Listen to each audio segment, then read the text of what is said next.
I thought I knew what betrayal looked like. I thought it wore lipstick on a collar, or came in the form of a drunken confession, maybe a late-night phone call or a hotel receipt in a jacket pocket. But for me, it started with a lunchbox. A stupid, blue lunchbox with cartoon astronauts on the side. It was a Thursday. I'd just gotten back from Target with groceries. Milk, bananas, string cheese, the usual. I was unloading bags from the trunk when I saw it on the passenger seat of Ryan's car. The door was cracked open. He'd probably forgotten to lock it again. I grabbed the lunchbox without thinking, figuring one of our kids had left it there.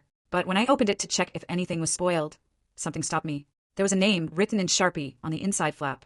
Lucas G. My kids are Ava and Jordan. No Lucas. No G. And it wasn't one of their friends either. I'd never seen that lunchbox before in my life. At first, I convinced myself it was nothing. Maybe Ryan gave a coworker's kid a ride. Maybe it was something he picked up by mistake. Maybe. But maybe has a way of piling up. By dinner time, my brain was buzzing. So I casually brought it up. Hey, you didn't happen to give someone a ride recently? I found a kid's lunchbox in your car. Ryan barely looked up from his phone. Huh. Oh yeah, that. One of the guys at work asked me to grab his kid from school last week. Emergency or something. He shrugged. I nodded. Pretended it made sense. But something about the way he said it, too fast, too rehearsed, felt off. That night, after everyone went to bed, I took the lunchbox out again. Lucas G. I stared at the name like it might blink first. Then I Googled it. Nothing useful. Too generic. So I tried the school label on the bottom, a tiny sticker half ripped off. Midwood Academy, 3rd grade. My heart stopped. Midwood was 15 miles away. A private school in the next town over. Not near Ryan's work. Not on the way to anything. Definitely not something you swing by as a favor. I didn't sleep that night. My mind spun. A 3rd grader. Private school. Close enough to hide, but far enough to keep separate. Why would Ryan even be near there? I wanted to believe it was a coincidence. A one-time favor. Something normal. But the truth sat heavy in my chest. Because deep down I already knew. I just didn't know how bad it was. Over the next few days, I started watching. Not him, not yet. Myself. My habits. His patterns. What time he left for work. What days he came home late. Which nights he claimed to be catching up with the guys. And slowly I noticed the gaps. Tuesdays and Fridays he always stayed late. Saturdays he left early to run errands and came back with random receipts that never quite added up. He was always just a little tired. A little distracted. A little somewhere else. I felt crazy. Suspicious. Paranoid. But also clear. Clear in a way I hadn't felt in years. Because it wasn't just the lunchbox. It was everything. 2 weeks later, I followed him. I told him I was taking Ava to dance class. But I dropped her off early and doubled back. He didn't see me. I kept my distance. He drove through 2 neighborhoods. Made a left into a cul-de-sac I'd never seen before. Parked in front of a modest blue house with hanging flower baskets and a welcome mat. And then, he got out, walked to the door, and kissed the woman who opened it. Kissed her. On the mouth. Like he hadn't just left my bed that morning. I couldn't move. I just sat there, hands shaking on the steering wheel, watching my husband disappear into someone else's home. A home with a red tricycle in the yard. Sidewalk chalk hearts on the driveway. A wind chime that sounded too cheerful for the moment I was having. I stayed for 15 minutes. Long enough to see a boy, maybe 7 or 8, run out to greet him. Lucas. He scooped the kid up, laughing. I didn't cry. Not yet. My body just went cold. Like everything inside me had pressed pause. That night, I didn't confront him. I couldn't. I needed more. Not for revenge.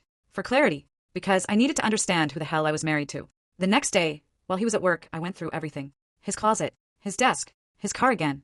Found a second phone hidden in a shoebox. Burner. No password. Just one contact saved as B. Hundreds of texts. Lucas got an A on his science test, pleading face, red heart. Don't forget diapers tomorrow. Missed you last night. Be safe. Photos of them together. At the zoo. At birthday parties. On a beach vacation that work had supposedly paid for last summer. I felt my breath hitch. He hadn't just cheated. He'd built a life. I sat on the floor of our bedroom, surrounded by evidence, and finally cried. Not loud. Not messy. Just slow, silent collapse. Because nothing was real anymore. Not our wedding photos. Not the inside jokes. Not the years we'd spent building what I thought was us. I didn't even know my own marriage. And worst of all, he looked happy. I wish I could say I screamed. That I tore through the house, smashing picture frames and throwing his clothes onto the lawn. But I didn't. Instead, I made dinner. I reheated leftovers. Fed the kids. Asked Ryan how work was. And nodded through his usual vague answers. I even laughed at one of his dumb jokes. Because I wasn't ready to explode. I was gathering firewood. That night, I waited until he was asleep and took more photos of the second phone. Screenshots of texts. Time-stamped photos. The contact name B. Which I now knew stood for Brianna. That was her name. I found on a message about a birthday party. Don't forget Brianna's cousin's barbecue Saturday. They said bring drinks. I searched the address where I'd seen him go. Matched it to a local property record. Brianna Green. Single mother. 1 child. Public Facebook page. Her last post? A family selfie. Ryan's arm wrapped around her waist. Caption. My boys. blue heart, grateful for everything. I sat in the dark, staring at it for hours. He wasn't just cheating, he was living. He had 2 lives, one in our home, and one just 15 miles away. And somehow we never knew about each other. The next morning I called in sick, sent the kids to school, locked myself in the bedroom, and started pulling thread. I messaged Brianna from a fake account. Just one line. Do you know where your boyfriend is when he's not at your house? She didn't respond right away, but 4 hours later, she wrote back. Who is this? I stared at the screen, heart racing. Let's just say, I'm someone who has been where you are. She read it. No reply. Then, 5 minutes later, are you trying to say he's cheating on me? And that's when I realized. She didn't know. I went back and forth for hours. Do I tell her? Do I blow it all up? Or do I keep the secret and walk away quietly, protect my kids, pretend it never happened? But then I looked at that family selfie again. Lucas smiling, cheeks sticky with cake. Brianna beaming, believing she was loved. And I thought, she deserves to know what I know. So I sent her photos of our wedding, of him holding Ava as a baby, of our last Christmas, opening presents in matching pajamas. Then the screenshot of her with him at the zoo. His name isn't just Ryan, I wrote. It's Ryan Matthews. He's my husband. We've been married 12 years. We have 2 kids. Silence. For hours. I thought she'd blocked me. Then came the message. You're lying. Another. This isn't funny. Then. Prove it. So I FaceTimed her. And when she picked up, the second she saw my face, her expression changed. Like she knew. She said nothing at first. Just breathed heavily, blinking fast. I showed her our wedding photo. His name on our marriage certificate. Ava's birth record. And then I said, I found your son's lunchbox in his car. She covered her mouth. And sobbed. We talked for 2 hours. Compared timelines. Every lie. Every missed weekend. Every conference trip. The guys are keeping me late. He told her he was divorced. Said the ex was crazy and made it hard to see the kids. Claimed we only talked because of custody. He even showed her edited photos, cropped out me, blurred the background. He called me the mistake he was trying to recover from. She said she met his mother once. That he brought Lucas to her house. My jaw dropped. His mother knew? By the end of the call, Brianna wasn't crying anymore. She was furious. I let him raise my son, she whispered. I let him into my bed. Into my home. I believed everything. We made a plan. Not revenge. Truth. The next day, she invited him over. Said Lucas missed him. Said she made dinner. Said she had something special planned. Meanwhile, I waited in a parked car outside her house. She left the front door cracked. And when he walked in, I followed. He didn't see me at first. Not until Brianna said, Hey babe, someone came by to say hi. And then I stepped into the room. He turned. His face, I'll never forget it. First shock. Then confusion. Then cold, creeping realization. What the hell? I held up the second phone. I know. He looked at Brianna. Back at me. Said nothing. She threw the dinner plate at the wall. It shattered behind him. The rest is a blur. Shouting. Denial. Weak excuses. He tried the classic, it's not what you think. I laughed. You have a whole family. A second child. He said he loved me. I asked which one of us. Then he looked at Brianna. Tried to say her name, but she cut him off. Get out. He left. Didn't even slam the door. Just walked out. I stayed with Brianna that night. We sat on her porch, drinking wine in silence. She looked over at me and said, I always thought I was the lucky one. That I found the perfect man. I nodded. I thought I married him. We both laughed. Bitter. Exhausted. Bonded by something no one should ever share. I told the kids he had to leave for work for a while. Didn't explain. Not yet. Ava's smart. She'll put it together soon. And when she does, I'll be ready to tell her the truth. Gently. Honestly. Without poison. Because she deserves to grow up in a house where truth stays. After the showdown at Brianna's house, Ryan went quiet. For 3 days, no calls. No texts. Nothing. I thought maybe he was finally ashamed. That maybe he was processing what he'd done. But then, on the 4th day, my phone rang. It was his mother. Sarah, I know you're upset, she said gently. But maybe you could talk to him. Hear him out. I froze. You knew. Silence. I saw the photos, I continued. Brianna said he brought Lucas to your house. A beat passed. Then, he told me you were separated. I almost laughed. Did he also tell you I tucked his kids into bed every night and made his coffee every morning? She started to respond, but I hung up. Because that was the moment I realized. He wasn't hiding it from everyone. Just from me. That same day, I got a letter in the mail. From him. Typed. Signed at the bottom. For pages. A full-blown monologue about how he was lost. How he felt trapped in our marriage. How Brianna understood him. How he didn't want to blow up both families. And how this spiraled out of control. Not a single apology. Not one. Just excuses. He ended with, Please don't make this messier than it has to be. Let's handle this like adults. Handle what? He already burned it to the ground. Then the text started. Not to me. To my sister, my friends, even my boss. all with the same narrative. Sarah's having a breakdown. She misunderstood. She's blowing things out of proportion. She's trying to ruin me. He was trying to flip it, make me the unstable one, the dramatic one, the crazy wife who couldn't handle a rough patch. Brianna got the same treatment. He told her I was obsessed, that I was stalking them, that he never actually said they were exclusive. She blocked him that day. I met with a divorce lawyer the next morning. Her name was Danielle, mid-40s, calm, surgical, no time for bullshit. She asked if I had documentation. I opened a folder, 2 phones, screenshots, dates, even a spreadsheet comparing his work days with the days he spent at Brianna's. Danielle looked through it silently. When she finished, she said, "We're going to bury him." I filed for divorce that Friday, filed for sole custody, filed for asset protection, filed for peace. He didn't respond right away. Then came the email. "You're really doing this? What about the kids?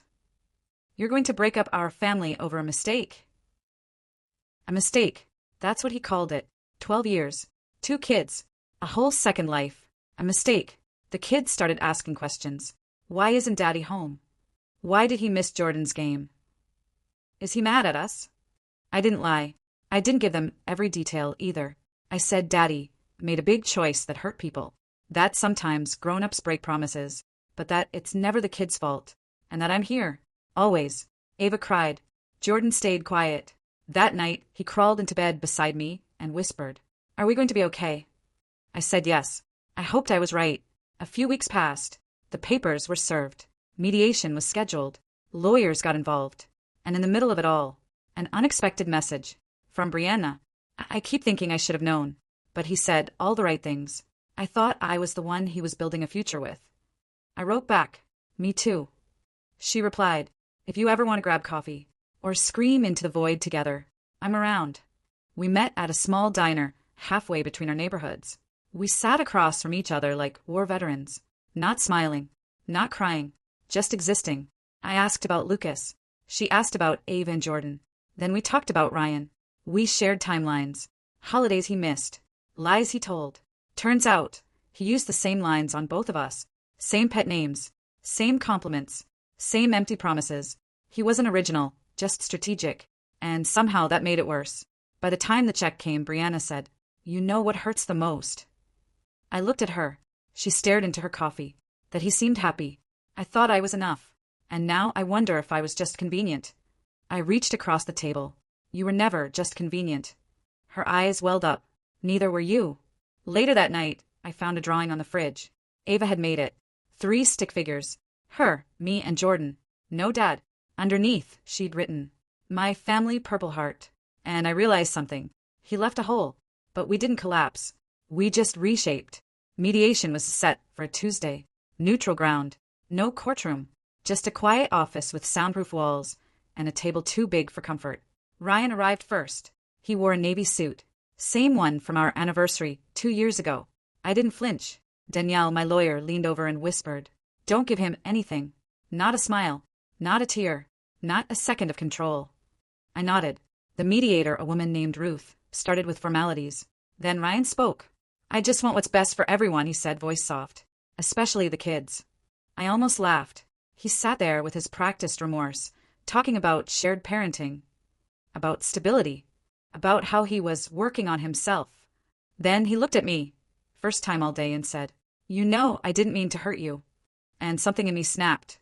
"I wasn't the one you hurt," I said quietly. "You lied to everyone, to our children, to another woman and her son, to your own mother." He opened his mouth. I raised a hand. "No, you don't get to speak to me like I'm still your wife. I'm the woman you used. The woman who carried your children while you carried lies." He glanced at Ruth, who gave him a look like, "You're losing control." Danielle slid a folder across the table. Documentation. Screenshots. Photos.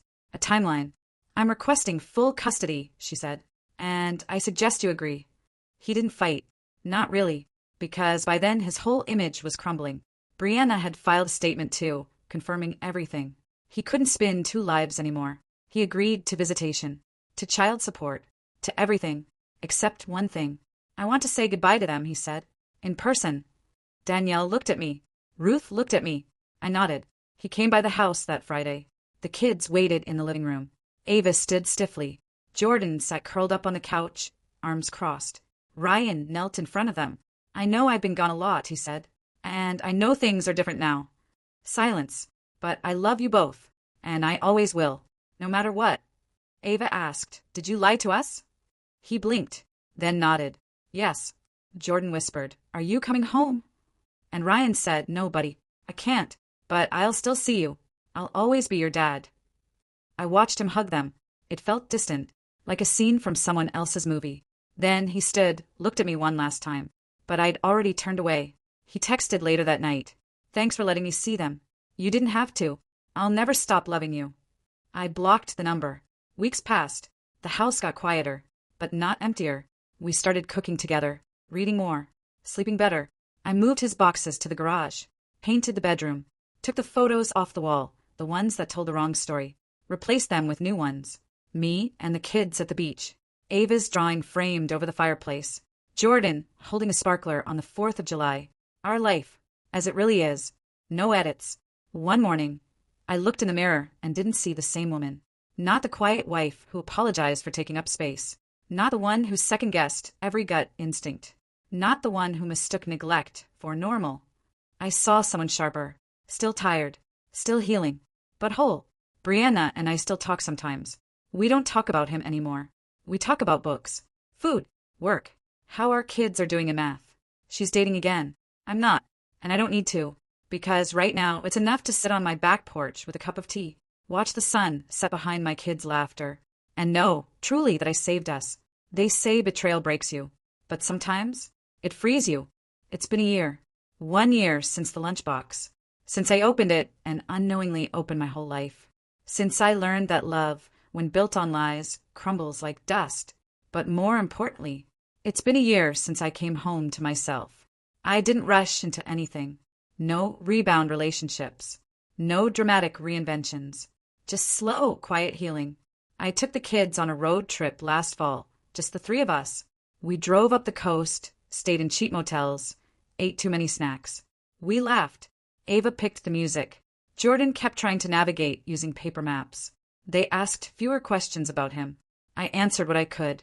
What mattered? He made a bad choice, I said. But you didn't, and you'll always have me. Some nights I still lie awake, remembering. Not him. Me.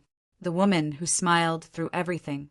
Who held the house together with both hands while he built one somewhere else. I don't hate her.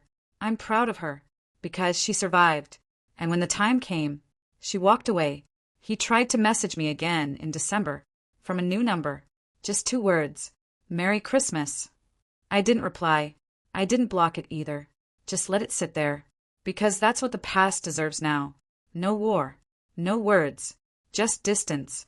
Ava drew a family tree for school last month. I braced myself, waiting to see how she'd place him. But when she showed me the paper, I froze. It was just me, her and Jordan. He wasn't there. I looked at her. She shrugged. The project was to draw the people who raised me, not just the people I come from. I hugged her so hard she rolled her eyes. We're okay now. More than okay. Somehow, in the ashes of everything, we built something stronger. I don't mean perfect. I mean real. Some mornings are messy. Some nights are loud. Sometimes I still cry when no one's looking. But it's honest. And that's more than I ever had before. Brianna moved out of town. Got a new job. Enrolled Lucas in a different school. She sends postcards sometimes. The last one said, We didn't fall apart. We just let go of what was never ours. The kids and I planted a garden this spring. Small, uneven rows in the backyard. Tomatoes, basil, wildflowers. Every morning we water them. Ava calls them our truth plants. Because she says they only grow in light. I think she's right. I found an old journal a few weeks ago, tucked in the back of a drawer. Pages filled with fears I used to whisper to myself. What if I'm the problem? What if I'm not enough? What if he's better to her than he is to me? I read them with steady hands. Then I closed the cover and burned it. Sometimes people ask if I've forgiven him. And the truth is, I don't know. I don't feel hate, but I don't feel anything. And maybe that is forgiveness. Or maybe it's just peace. Either way, I'm not carrying him anymore. This life, the one I'm living now, it's mine. And every day I wake up, stretch, pour coffee, and kiss my kids. I remember that I built it, brick by brick, honesty by honesty, step by shaking step. No one handed it to me. I chose it. So to the woman who finds this story one day, the one staring at a red flag she's been taught to ignore, the one digging through receipts, whispering to herself, I'm crazy, I'm overthinking. You're not. You're awake. And once your eyes open, they don't close again. He had a second family, but I got a second chance. And this time, I chose me.